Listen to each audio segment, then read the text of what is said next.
Shalom and welcome to the One Pusik podcast, in which three rabbis from Englewood, New Jersey, each share an insight on one particular pusik from the Parsha and reflect on each other's ideas. Rabbinic banter, I like to call it. I am Rabbi Chaim Pupko of Congregation Ava Torah, and I'm joined by my dear friends and colleagues, Rabbi Akiva Block, Kihilat Kesher, and Rabbi Daniel Goldberg, Eitz Chaim, the Englewood Stiebel.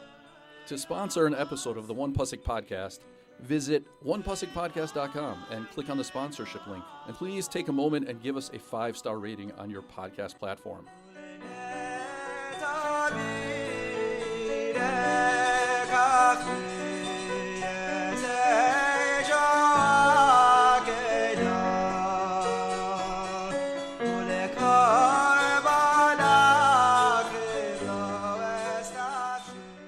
Our one pasuk for Parshas Vayikra, opening up the third book of Chumash, Sefer Vayikra, comes from the fourth parak, the second pasuk.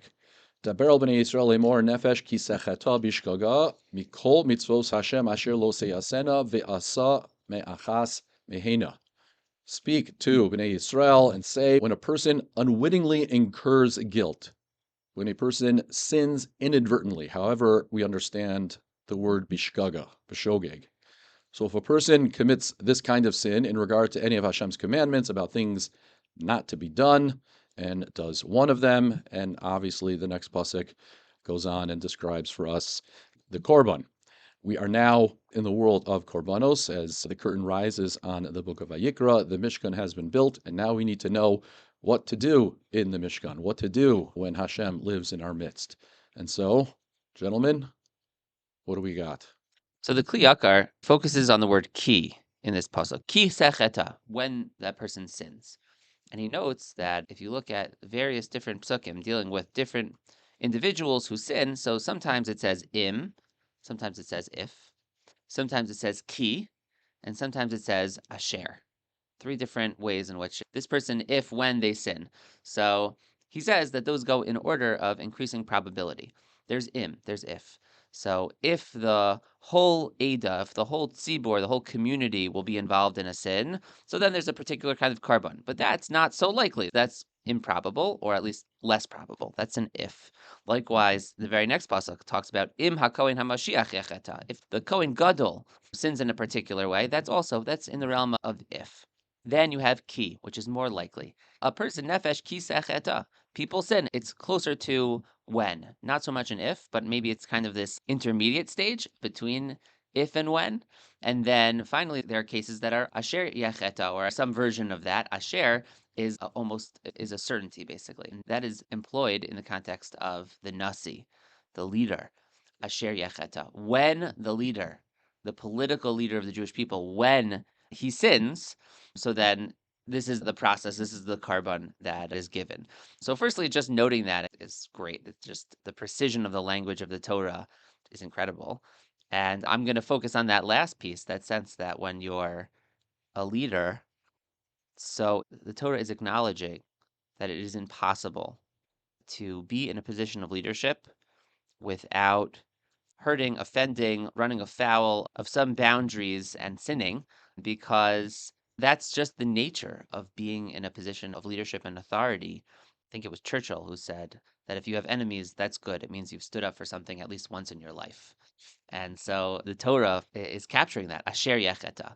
But I think there's a lot to think about in this im, ki, and asher differential. And the Torah is expressing great sensitivity in its presentation here. It reminds me of, I think it was Roosevelt, FDR, who talked about the man in the arena. Right? It's the man in the arena. I believe it was Teddy Roosevelt. Teddy Roosevelt. Thank you. Yeah, it was Teddy Roosevelt who talked about the man in the arena. It's not the critic who counts. Exactly. But it's those people who are willing to put themselves out there who are sticking their neck out and have to take risks. But the only thing I would add to what you're saying is that that's the only way we grow. The only way we grow is by taking certain kinds of risks, by exposing ourselves, by trying new things. I think it's fascinating that we have here kind of 2 models. On one end of the spectrum, you have the Kohen HaMashiach, you have the Kohen, and the Kohen is im, is if. And you have the Nasi, who is asher, the most certain. Right. And the Kohen can err, but the Kohen has a playbook. The Kohen knows exactly what the Kohen needs to do in virtually This is every true. single instance. The Kohen is in the rarefied ivory tower, the rarefied holy space of the Beis HaMikdash or the Mishkan, and there's clarity. And so it's him. Mistakes can happen, sin can happen, but for the Kohen, it's very clear. And for the Nasi, you're at sea, right? In the difficult moments of leadership, you're choosing between two bad options, and you're trying to figure out which one is the less bad of the options. I think about also, we're still coming off of Purim. It says that when Esther was preparing herself to go into Achashverosh, and there are a lot of layers there of what that meant to willingly go into Achashverosh. And it says she put on Malchus, she put on kingship, right? Literally, she puts it. So that obviously, on a basic literary level, it's meant to mean is she puts on her queen garb. But in a broader sense, to do something that's challenging, to put your life on the line, to do something that has lots of different moral complexity to it and all these layers, that's also donning kingship. So I think it also speaks to that same point.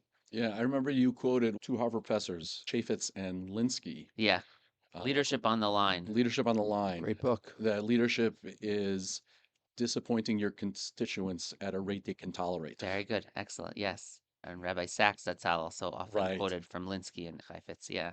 Yes. Disappointing your constituents at a rate they can handle. Leadership is dangerous. Yeah. Rabbi Goldberg, you and I are so in sync. We both were drawn to this Kli Yakar. I'm actually going to focus on the next paragraph in the Kli Yakar. He cites that paradigm in the name of some earlier commentaries, and then he says that it's a little bit difficult because there are different times in the text where different words are used to refer to individuals who sin.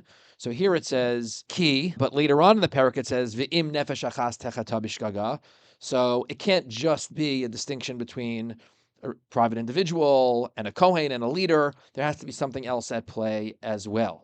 And so the Kli Yakar draws another distinction, which I think speaks so beautifully and so profoundly to the human condition and to our individual private religious lives. Venerally sheben noheg sheba olam, the way of the world is shekol yachid hachote bishgaga, any individual who sins unintentionally, chote bidvarim shehu ro'eh rabim nichshalim ve'enan nizharim bedavar hahu. He says that typically people inadvertently slip up on matters that are not attended to particularly well in broader society.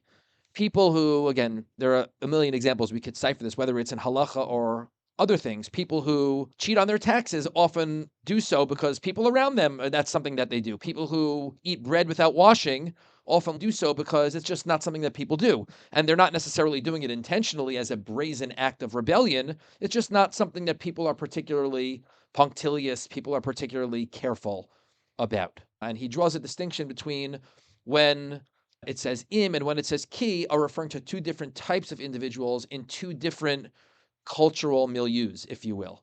The individual who sins on a matter that nobody else is sinning on, the individual who slips up in a particular area of halacha, commits a sin that nobody else does, that is a much more unlikely scenario. That is in the realm of im. It's just unlikely that a person will inadvertently, by accident, make a mistake that nobody makes. But a person who is in a particular environment, in a particular atmosphere where this particular specific area of halacha is not attended to, is not particularly observed, then they are just drawn to do these things even by accident. And I think it's so incredibly important for us because we seek to cultivate in ourselves a certain inner spiritual purity, and we feel that mistakes that we make are first and foremost our responsibility. And the reason why we feel that way is because they are. We're responsible for our own behavior. Nobody else is responsible for our behavior. It's not my seventh grade Rebbe who yelled at me. It's not my parents who, and although all these things, of course, matter, ultimately at the end of the day, we're responsible for the choices that we make. But what the Kli Yakar is pointing to here, and lifting it from the language of the Torah, is the environment in which we find ourselves and the things that the people we associate with care about end up being the things that matter unconsciously, subconsciously, matter to us too. You put yourself around people who are careful about halacha. You put yourself around people who are generally kind, decent, moral, ethical people. These are things that simply by osmosis, you are going to end up doing almost by rote. And we often chastise or deride rote halachic behavior. Rote halachic behavior is, in some sense, like the most beautiful thing. Because what it really is it's speaking to the general mores of the society in which you find yourself. The fact that what people do by rote is halachic observance speaks beautifully to the society and the culture and the atmosphere, the environment in which we find ourselves. And we should never forget that if I wrap my tefillin every morning mindlessly, we should be inspired by the fact that the mindless things that we're doing, that we're inspired to do by others, because that's what everyone does, are these things. And it's the difference between the im and the ki. The person who is around a culture of sin ends up being drawn to sin, even subconsciously. And by extension, a person who is around a milieu, a culture of mitzvah, of good deeds, of kindness, of decency, of generosity, morality, and ethics will be drawn to that subconsciously as well. And what you're saying is it's so beautiful. I'm so glad you advanced to the next stage of the Kli Yakar. He sets up a paradigm, and then he adds this level of nuance in this middle category. And I think it's such a perfect model because on the one hand, you could say I'm just the product of my environment, and you can say I bear no responsibility. On the other hand, you could say I'm a rock, I'm an island, I live alone, and I am fully self-made, both for the positive and the negative. And what the Torah is saying is you're a product of your environment and you bear full responsibility for your actions. Meaning ultimately, it's even as you say, hey, this was something that was more likely because I'm part of a society that's not careful about this particular thing. At the end of the day, you're bringing in the carbon khatas and you're taking responsibility. And so that line is so powerful. And the way the Torah is balancing those two things, a recognition of one on the one hand and ultimate responsibility on the other, I think is so inspiring. Yeah, we could point to countless statements by Chazal which actually draw this. All the statements in Pirkei Avos about have a gola l'makom Torah and imata notenli kol kesef izav sheba olam eini dar ela b'makom Torah. Right, and ashamnu, bagadnu, gazalnu, everything is always in the language of a Plural. we. Yeah. Oil Russia, oil Shcheno. Right. Oil Russia, oil Shcheno. And yet, halachically, legally, I bear no responsibility for mistakes that you make. Even though we do have a concept Yeah, of Kol Yisrael Arevos. arvos, Yeah. right? Yeah. Kol Yisrael Arevim Zelazeh, that, as we don't have to get too much into the weeds here, but like the Ran and the Ritva about Yotza Motzi, and the reason why, even though I've made Kiddush already and I've discharged my obligation, I can still make Kiddush for you, even though you haven't, according to some medieval authorities, is because if you haven't yet fulfilled your obligation, I haven't yet fully fulfilled mine. So from a religious ritual perspective, we really can draw a circle around the entire community. We are responsible for each other's spiritual well-being, and that actually extends to creating a culture of kindness, a culture of mitzvah, where the rote, automatic, instinctive behavior that we all engage in is positive behavior and not the opposite. And that's the difference really between the im and the ki. I guess one thing that always triggers me a little bit in this conversation is that I want people to feel a sense of religious responsibility for one another in addition to physical and material responsibility. At the same time, the mentality of if you're not keeping Shabbos, then you're putting a hole in the back of my boat and we're both going to sink. I don't know. That to me, right? Like you can't just say, hey, no, the hole's by my seat in the boat. We're all going to sink because we have arevos and your imperfect religious observance has a deleterious effect on me. It's my imperfect religious observance. To me, there's like something a little scary about that line of thinking and a little unhealthy. I don't know. For me, I've always taken that as a given. And for What me, is a given? Meaning when I've spoken about Shabbos Yeah. in particular, I've talked about how the things that we do as individuals have an impact on the people around us. And the way we observe Shabbos, even if it's just in my own home, has an impact. It contributes to a tone. I'm pushing again. I know. I'm saying there's something a little frightening about a society built on that level of mutual responsibility. Yeah, I just think if everyone becomes like a We're not communists. Like that's, yes, right. I don't know. Right, but for me, there's something frightening about a society where that idea is taken to its logical end, And now suddenly, right, you just said we're not communists. I'm thinking about societies where people are being moser constantly on the other person for, Right, but you know, right, but I talk about it as a value we should all feel, right? Not we should hold each other accountable, right. So good. So let's right? draw But it's that. something How do we you draw should, that distinction? I feel responsible that my own Shmir Shabbos, I should know it's going to yeah. impact everyone around me. But when I see my neighbor doing something that I know it violates Shabbos, how Kind of does like that? Kafskos. That's okay. So that okay. That line to me is the line between Yeah, a healthy society and a positive one, but one that could very easily slide to something So very unhealthy, the and that the would be punishing and petty and small, and it would sow a sense of frustration at neighbors who are maybe on a different place in sure. their journey, and for them, where they are is amazing and healthy and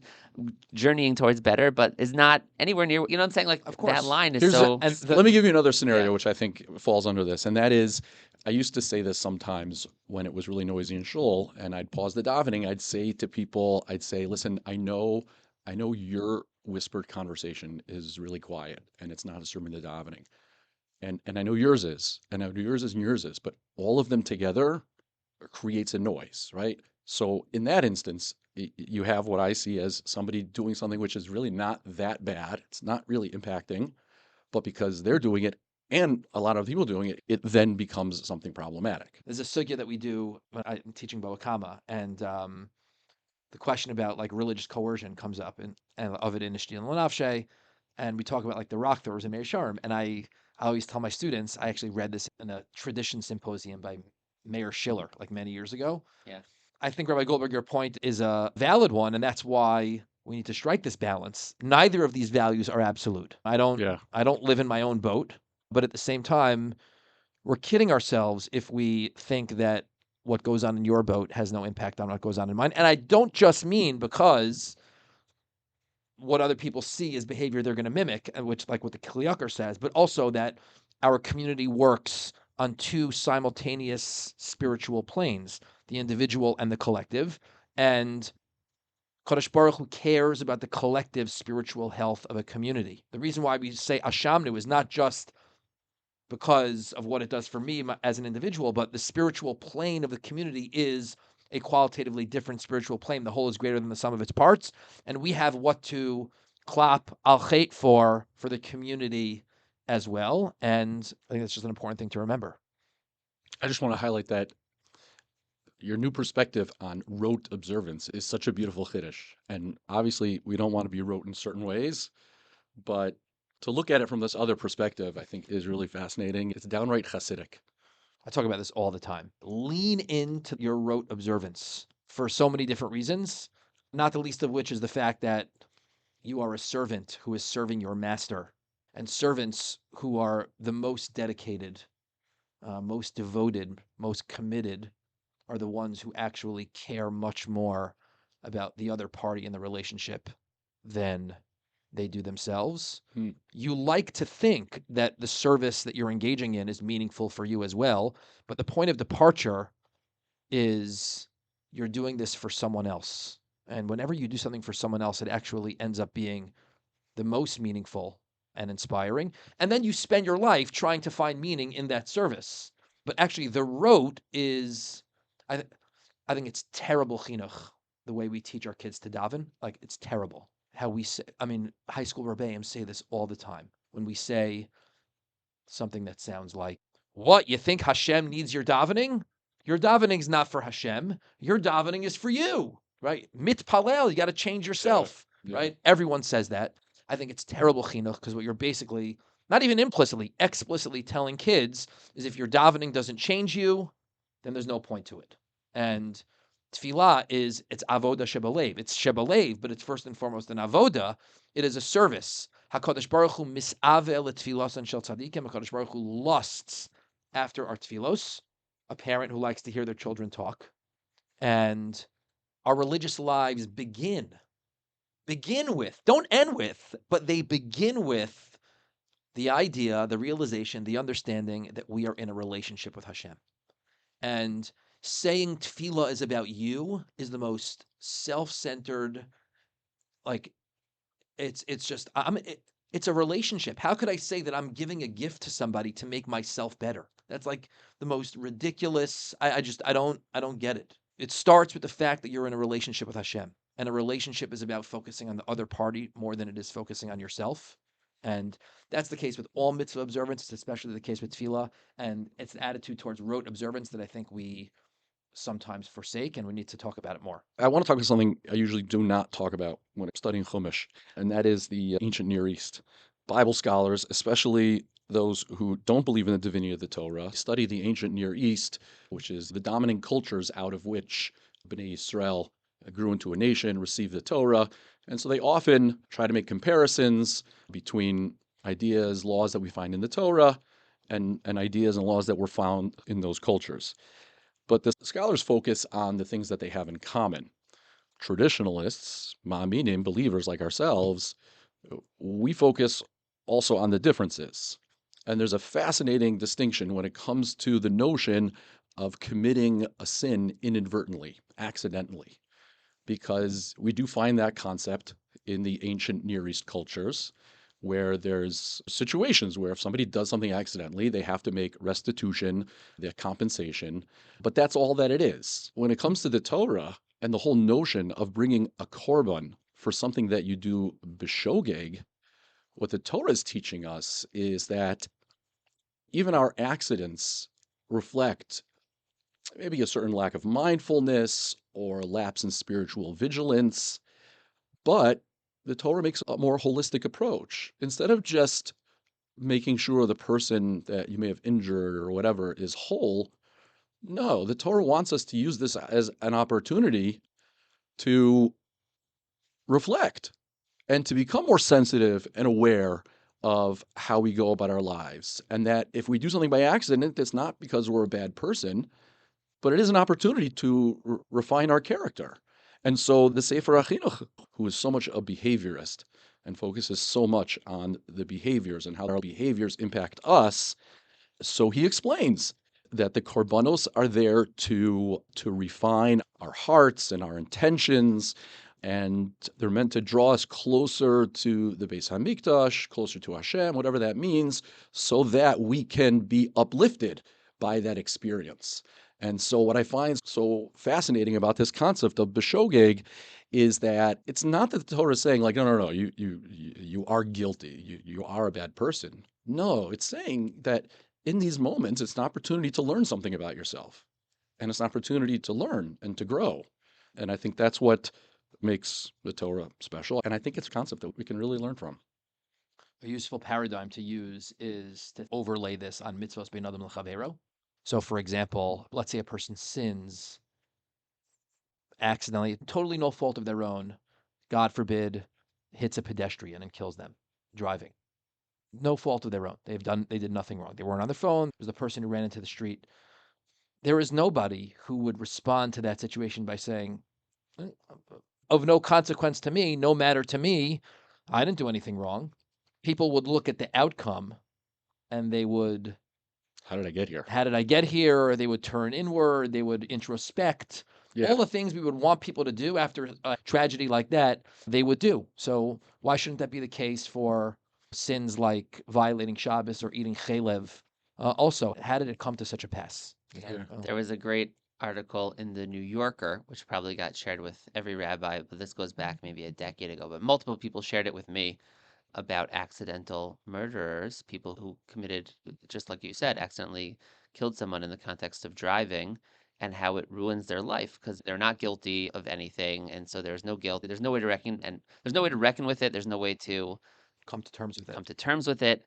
And that, of course, that it was sent to me in the context of being sent to an Ir Miklat for the comparable situation in Jewish law, that's a gift, that it enables us. It's punishment, but it's punitive, but it's also a gift to reconcile yourself to what happened and to process. And so very much to your point. Yeah. To be able to move to a place where we have that approach, even to things like, again, not to a place of self-loathing.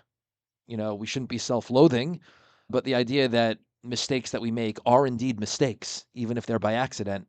Just to return to a relatively minor example that I said before, if I eat the bread without washing, It is obviously not even remotely close to a mistake of the magnitude that we were speaking on just a moment ago, Yeah. but it's a mistake nonetheless. And The idea, the human experience of taking an animal and going to the Beis Hamikdash. I wonder what the culture was as you're waiting online for to be processed. Did the person behind you say, "Hey, what was your sin? What are you in for?" You know, Yeah. Fascinating. And is that a conversation you have? And even if it's not a conversation that you're having, but you yourself know that tomorrow I'm going to Beis Hamikdash because I did this thing, and you're reckoning with it, and you're spending the whole day involved in this activity. Not just Yeah. tomorrow. There was a vidui involved with the smicha. The carbon entailed an actual confession. Sure. So, I'm saying even beyond that, Yeah. aside from the fact that we just jumped to this moment of someone's, okay, now I'm like in the mikdash, like I'm doing this thing, but I had to go and buy or select and travel. And I'm basically I'm saying you're spending a day of your life invested in thinking about this moment and what I did. And it concretizes in a way, it forces a kind of a reckoning Right. and reflection. Right. That's just like I don't know if I've ever fully thought about that human experience of the whole time committed to this process. beautiful. Yeah. Yeah. All right. Shkoyach, gentlemen. Goyach, everyone.